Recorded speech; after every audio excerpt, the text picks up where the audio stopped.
Welcome, and thank you for sharing some time. This is the story of how Breathe, the Monday morning reset podcast project, began. It started the way a lot of meaningful things have begun. Not with a big plan, but with a real need.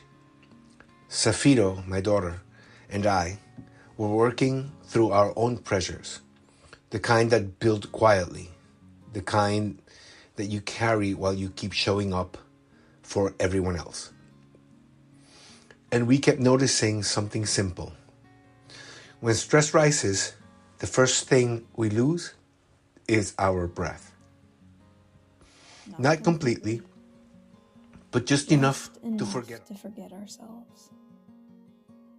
So, we asked a small question that turned into a bigger invitation. What if we created a space to pause together? A place that didn't demand performance. A place where you didn't have to explain everything. A place where it was okay to be tired. Okay to be honest. Okay to just listen. That became Breathe.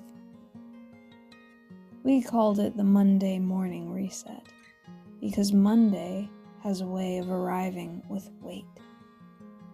And we wanted to start the week differently, not by pushing harder, but by returning to the body. To the body. To the present.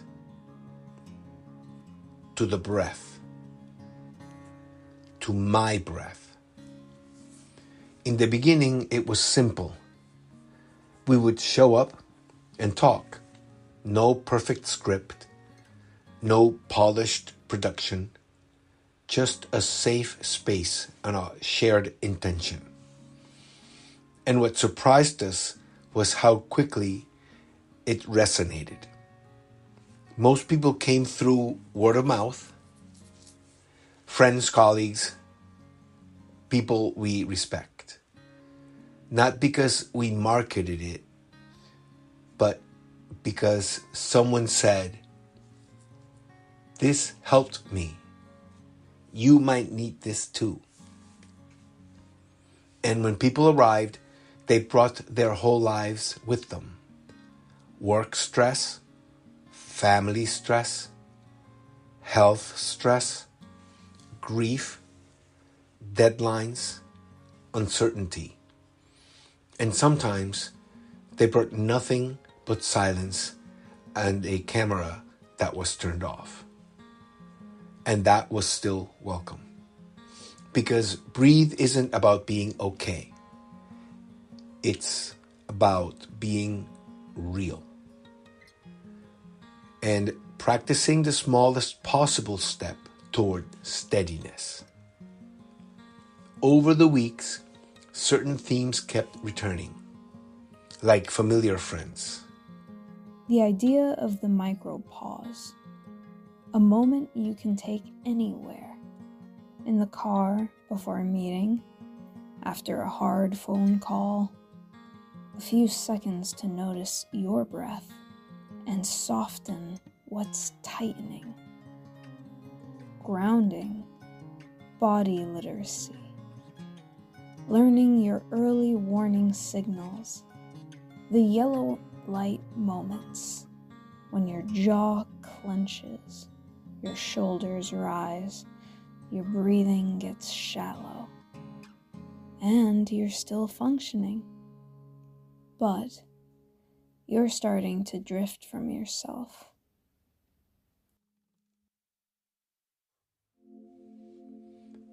And we learned something important. People don't need complicated techniques. They need simple, repeatable tools that work in real life. But even more than the tools, what people kept naming again and again was the feeling of safety. The relief of a safe space where you can show up as you are. The relief of being heard, being seen without being fixed. The relief of remembering that we are not alone. Because what's forming through Breathe isn't just a session. It's a community committed to something deeper than social media. These are relationships that carry through the week. Quick check-ins, quiet encouragement, real friendship, the kind that says, I am here, without needing a spotlight. We've heard gratitude from the people who've joined us, especially those who stepped in to share part of their story. And every time it happens, we feel it. This isn't social media content. This is care. Right now, Breathe has been in beta. We've been testing it the most honest way possible by simply showing up. And now we are starting to shape it with more structure to make it not rigid, but easier to access, easier to repeat, easier to share. Because if a few minutes of breathing and belonging can change the texture of someone's day, then this is worth building well. The beginning of Breathe, a project born from real life, held together by simple practices and sustained by community. A reminder that you can always pause, that you can return back to self, and that you can take that compassionate breath of which you are so deserving today. Thank you for listening.